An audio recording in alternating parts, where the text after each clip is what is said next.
Salut YouTube, j'espère que vous allez bien. Aujourd'hui, on se retrouve pour une nouvelle vidéo. Comment j'analyse un actif de A à Z. Donc moi, je commence par du H4. Là, j'analyse le gold parce que le gold, c'est mon actif favori. C'est celui que je trade tout le temps. Et c'est celui avec lequel j'ai pris le plus de SL tout simplement.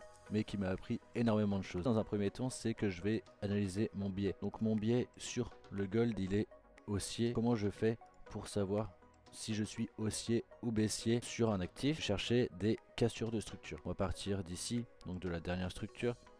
J'avais mon low ici, j'avais mon high juste ici. On vient casser ce high avec les bougies qui sont juste là, donc mon low il devient là. Ensuite j'en ai un autre high ici. On vient le casser, donc mon low il devient ici et mon high il revient ici. Jusque là tout va bien, donc c'est là où j'avais ma structure. Donc on est haussier sur le gold. Donc moi ce que je voulais faire, c'est que j'avais pris de un peu plus loin et mon lot était là. Voilà, mon lot était ici, mon high ici. Mon point le plus bas actuellement, il était là. Et on voit que le prix vient réagir pile poil dessus, hein. Il y avait une imbalance daily dessus, donc il a réagi juste ici. Une fois que j'ai fait ça en H4, je vais chercher mes zones les plus pertinentes. Donc je peux aller sur du H1 pour chercher des zones intéressantes sur le gold. Donc est-ce que j'avais des zones ici où le prix pouvait réagir? J'avais une imbalance, bah là tu vois par exemple, regarde ici, une imbalance, là hop là, juste là, et il y avait un gap aussi, juste ici il y a un petit gap. Donc par exemple une imbalance H1, le prix il réagit parfaitement dedans, pin bar englobante, donc ça je vous expliquerai dans une autre vidéo, mais c'est très puissant comme confirmation. Une fois qu'on a notre imbalance, ici imbalance H1, et oui, et ce que j'ai oublié de vous préciser aussi, c'est que moi quand je trace une imbalance, tu vois par exemple tu as plusieurs bougies, genre juste ici, tu vois tu as plusieurs bougies d'imbalance.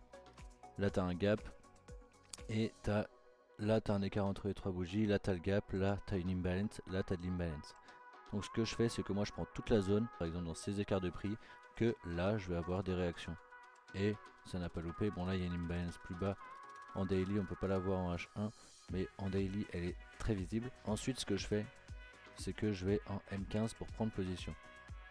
Et en M15 j'ai mon Asian Box, donc je m'en sers aussi beaucoup pour trader.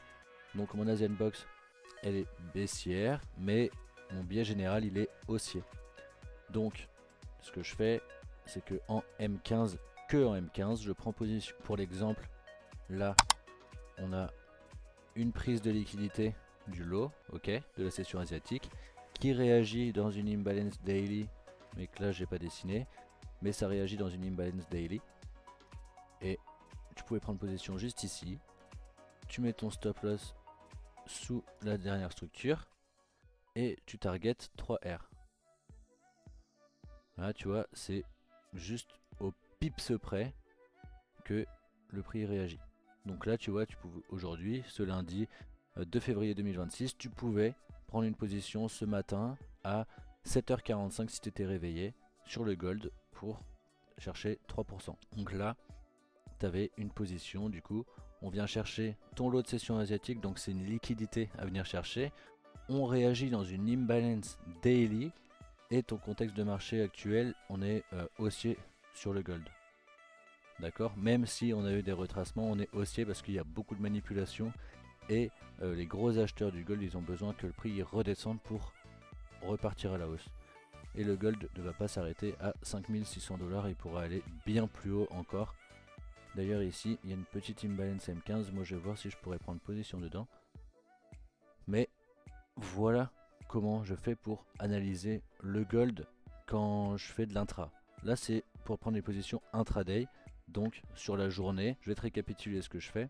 C'est que en H4, mon biais tendance et peut-être mes zones si j'en ai. Ensuite quand je descends en H1, c'est là où je vais chercher mes zones d'imbalance, order block, etc. Mais sur le gold, moi je cherche que des imbalances parce qu'il réagit en partie que aux imbalances. Ensuite, mon M15, c'est pour prendre position et pour avoir mes confirmations de bougie. Prise de liquidité, comme ici, prise de liquidité.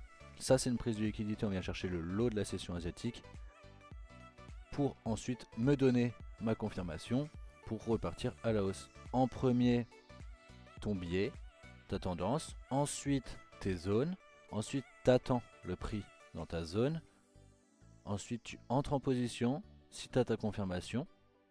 Et après, tu gères ta position. Ici, quand on casse cette zone-là, tu pouvais mettre ton BE. Tu mets ton stop au prix d'entrée. Tu prends des profits et tu te mets à BE. J'espère que cette vidéo a pu te faire sens. Donc moi, je prends des positions que avec 3 R à chaque fois. C'est ce que je vise en général à chaque fois. Mais tu peux target le high de ta session asiatique ou le low. Inversement, ça dépend de la tendance de marché actuelle. Mais moi, c'est ce que je fais. Je vais chercher 3 R. Donc, si cette vidéo t'a fait sens, je t'invite à laisser un petit commentaire dans la barre des commentaires, à booster cette vidéo si tu peux le faire. Et surtout à rejoindre mon Telegram qui est en description où tous les jours je te partage mes analyses, mes positions et mon Instagram où je te partage beaucoup d'autres choses.